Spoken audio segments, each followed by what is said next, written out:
नमस्कार मित्रांनो. सर्वात आधी सुरुवात करूया मित्रांनो या गोष्टीकडे, म्हणून आपण पूर्णपणे दुर्लक्ष करतो ती म्हणजे मित्रांनो, आता तुम्ही म्हणाल की यात एवढं विशेष काय आहे, तर मित्रांनो इथूनच खरा गेम सुरू होतो.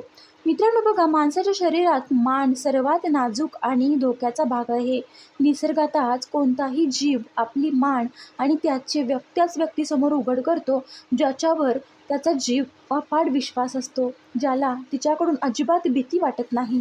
हा आपल्या रक्तातला गुण आहे मित्रांनो. आता ते स्त्रियांच्या बाबतीत लावून बघा. जेव्हा एखादी स्त्री तुमच्याशी बोलताना तिचं डोकं एका बाजूला झुकवते किंवा तिचे केस हाताने बाजूला सारून मानेचा भाग तुमच्यासमोर मोकळा करते, तेव्हा ती फक्त केस नीट करत नसते, तर तिच्या नकळत तुम्हाला एक मोठा सिग्नल देत असते. तिचं शरीर तुम्हाला सांगत असतं की फक्त मला तुझ्यासोबत सुरक्षित वाटते, तुझ्याबद्दल माझ्या मनात कोणतीही भीती नाही. आणि एक गोष्ट लक्षात ठेवा, जोपर्यंत एखाद्या स्त्रीला तुमच्यासोबत सुरक्षित वाटत नाही, तोपर्यंत तिच्या मनात तुमच्याबद्दल आकर्षणाची ठिणगी पडणं अशक्य आहे. मित्रांनो, जर ती बोलताना वारंवार तिच्या मानेला हात लावत असेल, गळ्यातल्या मानेला, चेनला उगाचच हात लावत असेल, तर याचा अर्थ ती तुमच्या शरीराच्या सर्वात संवेदनशील भागाकडे तुमचं लक्ष खेचून घेते. ही एक निसर्गाची किमया आहे. तिला कदाचित स्वतःलाही हे समजत नसेल, पण ते शरीर ओरडून सांगते की तिच्या मानेचं दार ती तुमच्यासाठी उघडं करत आहे. मित्रांनो, आता तिचा संकोच हळूहळू ती पडायला लागली असते. मित्रांनो, बहुतेक पुरुषांना असं वाटतं की आकर्षणासाठी मोठे शब्द बोलावे लागतात, पण खरी पावर तर या बारीक गोष्टींमध्येच दडलेली असते. जर तिची मान तुमच्याकडे झुकलेली असेल, तर समजा की तिने तिचे संरक्षणाचे सर्व तट आता बाजूला केले आहेत. हा एक असा ग्रीन सिग्नल असतो की जो तुम्हाला सांगतो की काही वेळ मागं हटण्याची नाही, तर संवादात अधिक खोलवर रुतण्याची आहे. ज्या पुरुषाला डोळ्यासमोर दिसणारी साधी हालचाल समजते, त्याला शब्दांची गरज उरत नाही. हा विश्वासाचा आणि समर्पणाचा सर्वात मोठा पुरावा आहे, जो तिचं शरीर तुम्हाला अगदी शांतपणे देऊन जातं. मित्रांनो, आता ज्या गोष्टीबद्दल मी बोलणार आहे ती म्हणजे कठोर मनाचा पुरुष असला तर त्याचं मन एकदा तरी नक्कीच विरघळतं. ही गोष्ट म्हणजे एखाद्या स्त्रीने तुमच्यासमोर बसून तिच्या केसांशी खेळणे. हे दिसायला खूप साधं आहे, पण मित्रांनो यामागे रोमॅन्टिक मानसशास्त्र दडलंय. ते समजून घेतल्यावर तुमचे डोळे उघडतील. जेव्हा एखादी स्त्री तुमच्याशी बोलताना तिचे केस कानामागे सारते किंवा बोटांनी केसांशी खेळत राहते, तेव्हा ते केवळ स्टाईल मारण्यासाठी नसतात, तर सायकोलॉजी सांगते की ही फक्त एक प्रकारची हालचाल आहे. म्हणजे जेव्हा निसर्गामध्ये एखादा जीव आपल्या जोडीदाराला आकर्षित करण्याचा प्रयत्न करतो, तेव्हा तो स्वतःला जास्तीत जास्त देखणं आणि आकर्षक दाखवण्याचा प्रयत्न करतो.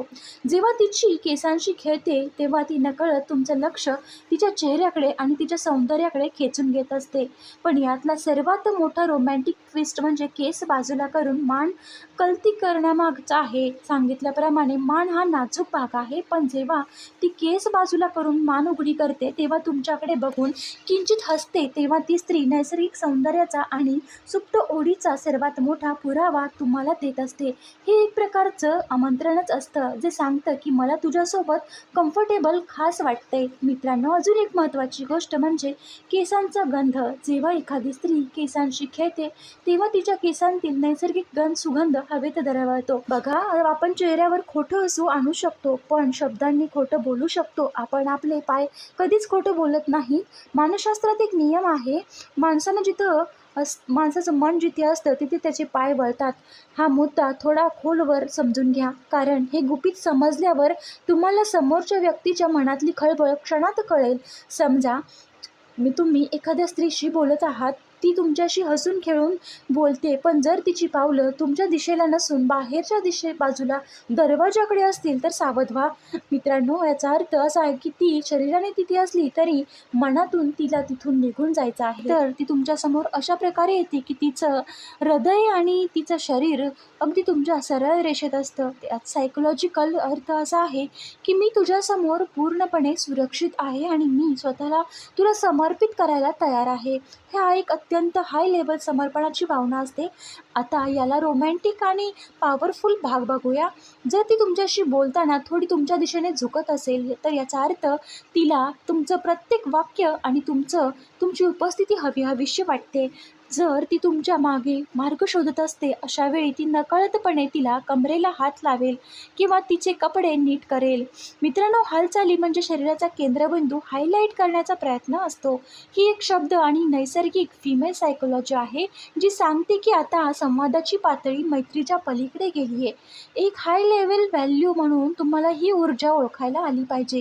जेव्हा चारही संकेत एकत्र येतात, म्हणजेच मानेचा तो नजाकत भरा, केसांशी खेळणे आणि पायांची दिशा तुमच्याकडे वळणे, शरीराचा पूर्ण कल असतो, तेव्हा त्या शंकेला जागा राहत नाही. तिचं शरीर ओरडून सांगतंय की तुम्हीच तो पुरुष आहात ज्याच्याकडे ती स्त्री आकर्षित झाली आहे. लक्षात ठेवा, आकर्षण खूप सुंदर कवितेत नसतं, तर ते शरीराच्या प्रामाणिक हालचालीमध्ये दिसून येतं. ज्या पुरुषाला हा शेवटचा संकेत वाचता येतो, तो आयुष्यात कधीही संधी गमावत नाही. तर मित्रांनो, आज मी तुम्हाला जे काही सांगितलं ते काही माहीत नाही आहे, तर ती एक पॉवर आहे. तर लक्षात ठेवा, 90% पुरुष आयुष्यभर हे फक्त शब्दांमागे धावत राहतात की समोर दिसणारं सत्य गमावून बसतात. पण आजपासून आपण या गर्दीचा हिस्सा नाही आहात. शांत राहून समोरच्या व्यक्तीच्या मनातील वादळ वाचण्याचा असतो. मित्रांनो, जेव्हा तुम्ही समोरच्या स्त्रीच्या डोळ्यातील चमक, तिच्या मानेची हालचाल आणि तिच्या पायांची दिशा ओळखायला शिकता, तेव्हा तुम्हाला कशाचीही पाठलाग करण्याची गरज उरत नाही.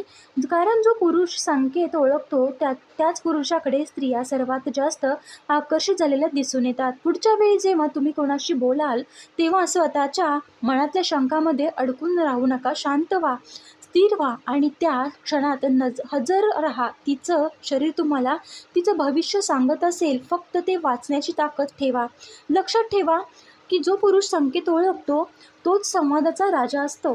आणि जर हा व्हिडिओ तुम्हाला आवडला असेल तर नक्कीच लाईक, शेअर आणि सबस्क्राईब करायला विसरू नका. व्हिडिओ पूर्ण पाहिल्याबद्दल तुमचे मनापासून धन्यवाद आणि असं आपल्या चॅनलला भरभरून सपोर्ट करा अशी तुम्हा सर्वांना विनंती करते. श्री स्वामी समर्थ.